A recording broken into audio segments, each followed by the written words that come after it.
What's good, YouTube? It is your boy Horsey back with another NBA video. And in today's video, I'm going to be going over my personal mock draft for the 2020 NBA draft that is coming up this Wednesday. Yes, this Wednesday. The offseason has flown by so quickly with the free agency and the trades opening up tomorrow on Monday.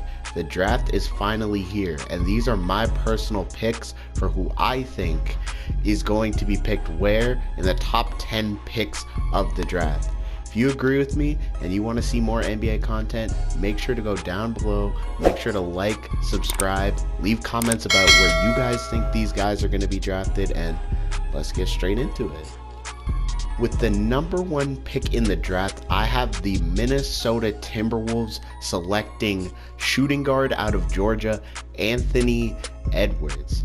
Anthony Edwards is one of the main 3 guys this year so far that is being considered to be one of the number 1 picks, and I think his style and the position that he plays will fit well with the Timberwolves not having many guards and wing players, but having a center and a point guard in D'Angelo Russell and Karl-Anthony Towns. The other 2 players that could be picked here really just don't make much sense in even just fitting in the Timberwolves system. And Anthony Edwards is also just a baller. His stats are just insane. I would say his player comparison, I'd say if he does reach his peak, I'd say he'll be pretty similar to Dwayne Wade, both being undersized, athletic type shooting guards, and that's who I got going number 1. With the number 2 pick in the draft, I have the Golden State Warriors selecting out of Memphis center James Wiseman. Now, I know a lot of you guys are probably thinking, why not LaMelo Ball? You know, he's a lengthy guard who shoots the 3 ball and would fit perfectly well into the Warriors system. And obviously being able to grow behind Curry and Clay would be helpful. But I feel like the Warriors, instead of being in a rebuilding and learning phase, I feel like with Curry and Clay still both being in their primes most likely, that they're more trying to push for a championship, and James Wiseman being a center and a very big weak point of the Warriors dynasty over the last 5 years could really use him just in general. With his 7-foot frame, I would compare him more to a Hassan Whiteside or a DeAndre Jordan type player. Good rebounder, good finisher, good size, can really catch lobs, be all around threat also defensively. And I think that will help the Warriors make a big push in the West coming up in this upcoming season. And with the 3rd pick in the draft, you guys already knew he was coming. I have the Charlotte Hornets selecting out of Australia 6'8" guard LaMelo Ball. LaMelo Ball is of course going to be a bucket coming into the league. He has an underrated playmaking ability, and his real weakness as of now is his defense, which with his frame, much like his brother Lonzo, I think can be improved and make him a very good, even above average defender in today's game. And I think Charlotte, with how they're currently formed, are really just trying to take the best player possible, because they are not going to be making a playoff push anytime soon. LaMelo Ball also being a good floor facilitator. I would say his player comp would be like Jason Kidd, but obviously a little bit taller than Jason Kidd, having a 6'8" frame as a point guard. And that is who I have as my number 3 pick. With the number 4 pick in the NBA draft, I have the Chicago Bulls selecting out of the EuroLeague forward Denny Avdija. This guy is very good being a wing player. He also has a very strong playmaking and scoring ability, and he's not just doing this against college players, he's doing this against grown men. And now take this with a grain of salt, but the last playmaking forward that played in the EuroLeague that we saw drafted around the 3-4 spot was Luka Doncic. Obviously, I don't think this guy is anywhere near Luka's ability as of now, but I think he could be a light Luka Doncic, or even feel like an ex-player, Danny Granger, in the type comparison.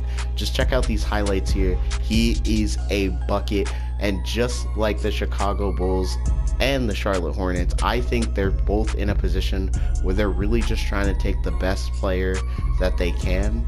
And I don't believe the Bulls should take Obi Toppin, because I think that they should still give Lauri Markkanen enough time, but after 1 or 2 more years, maybe they'll look at a power forward, but as of now, I think they just go with the best player they can.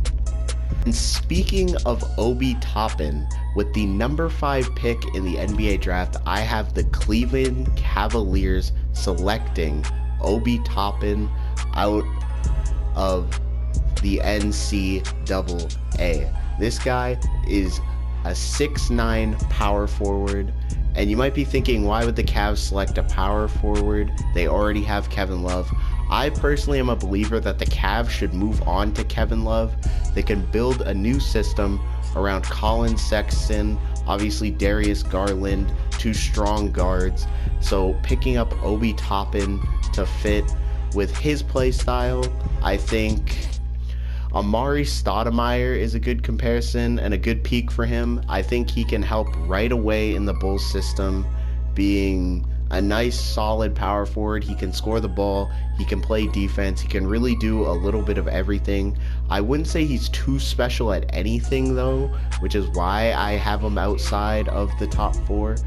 But I think this would be a good pickup with the Cavs. I think this would be a good enough pick to potentially swing them into a 7th or an 8th seed if possible. With the 6th pick in the NBA draft, I have the Atlanta Hawks selecting center out of USC, Onyeka Okongwu. Onyeka Okongwu was a high school teammate, fun fact, of LaMelo Ball at the Chino Hill days with all 3 Ball brothers. Onyeka he's a strong athletic center standing at 6'10". He is an excellent shot blocker and does a good job at reading defenses. And personally, I believe the Atlanta Hawks as of right now are in a very good spot, obviously having many rookie pieces such as DeAndre Hunter, Cam Reddish, John Collins, and of course Trae Young. So really taking another big man to solidify the defense, and also being able to take potentially the best player that can fall to them as well could work very well. I would say Onyeka's game is very similar much to Bam Adebayo, obviously very similar height centers with strong defensive capabilities. Bam Adebayo playing a large part in the Heat making the finals in this past NBA playoffs. I think Onyeka could come out and help this Hawks team right away to help them make a push for the playoffs while they're still young and they're still learning and they're still growing together. With the number 7 pick in the NBA draft, I have the Detroit Pistons selecting Auburn forward Isaac Okoro. See, the Pistons are in a weird spot where I can't really tell at the current moment if they're still trying to make a playoff push with the current team they have with Derrick Rose and Blake Griffin, or whether they're trying to go into rebuild mode. But whichever way they're doing it, I think Isaac Okoro could be a very good wing pickup for them. Obviously being a nice 2-way wing, being 6'6". I would compare him to Justice Winslow plus.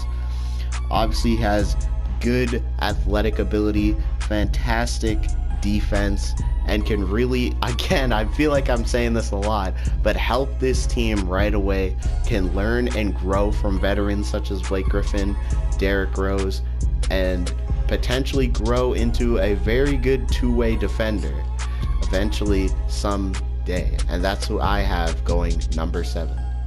With the number 8 pick in the draft, I have the New York Knicks selecting point guard, teammate of Onyeka Okongwu out of USC, Tyrese Halliburton. This guy is an amazing play-making point guard. I think he's similar to either Michael Carter-Williams' upside when he was drafted, or you could say he's similar to Zach LaVine, except minus the vertical a little bit. His court vision is absolutely insane. He's probably one of the best playmakers, if not the best playmaker in the draft. Obviously, he's still not fully polished, his outside shot not being the best, but with his overall athleticism and length at being 6'5", but having over a 6'8" wingspan, I think he can be a very dominant point guard. And of course, the Knicks being the Knicks really just need anything at this point to light a spark in their franchise. So I think that he could be a very nice pickup for the Knicks. Now, with the number 9 pick in the draft, I have the Washington Wizards selecting forward Patrick Williams. He's a nice 6'8" small forward, power forward. Again, similar to Isaac Okoro, very good wing defender. I'd say a good comparison is a light Kawhi Leonard. Obviously, again, I don't think he's quite there yet, but I think the potential is there and the play style, of course, is there. He can be a very nice piece. He's got a good mid-range game, and he perfectly fits the nice two-way mold of today's NBA. He also has a nice frame, weighing 225. He's not undersized. He's not going to be pushed around in the post. So a team like Washington that, of course, will have Beal, will have John Wall coming back potentially, and other pieces around, maybe moves in free agency. I think this would be a pick that would work well for them. I think they get nice two-way player. I think can help them either off the bench or starting right away, and has the potential to be one of the best defenders in the game one day. And wrapping up my prediction mock draft video, I have with the number 10 pick, the Phoenix Suns selecting out of France point guard Killian Hayes. Killian Hayes is a nice size 6'5" point guard who has, of course, a solid body, and he is a terrific ball handler. He's not the most explosive athlete, and he doesn't have the most bounce like Anthony Edwards would, but he can catch defenders off guard with his speed. Obviously, his athleticism, his running, his dribbling, very good strong suits of him. Playing in Europe, obviously playing against men, not playing against college competition. So that's a good bonus start plus for him. Knows how to get to the free throw line and is a very good free throw shooter at the free throw line, which can be a very big plus for a team. But negatives on his part is he does not have the best outside shot as of now, and doesn't have elite finishing ability above the rim, but many of the guards in this draft don't, so that's not really something too big you can knock him on. And the Suns obviously already having Devin Booker, DeAndre Ayton, adding another guard to their depth chart, it will be a big help and can help lift a weight off of Devin Booker's shoulders, which we all saw what that man had to do in the bubble for them to go 8-0. So obviously that will help. He can play make, he can facilitate, and I think his good NBA comparison for him is NBA player Jay Williams. Back in his day, very similar, good sized guard, had the playmaking ability. I don't think he had the obviously dribbling ability that Hayes has, but Hayes is a very good point guard and I think could fit very well for this Phoenix Suns team. So what do you guys think? That wraps up my NBA mock draft video. Obviously, you guys can go down below, tell me what I was right about, what I was wrong about, what you guys think, and where you guys think players should fall. If you think LaMelo Ball should go to the number 1 pick, let me know. You think it should be Wiseman, let me know. But anyway, it's been your boy Horsey. We oughta.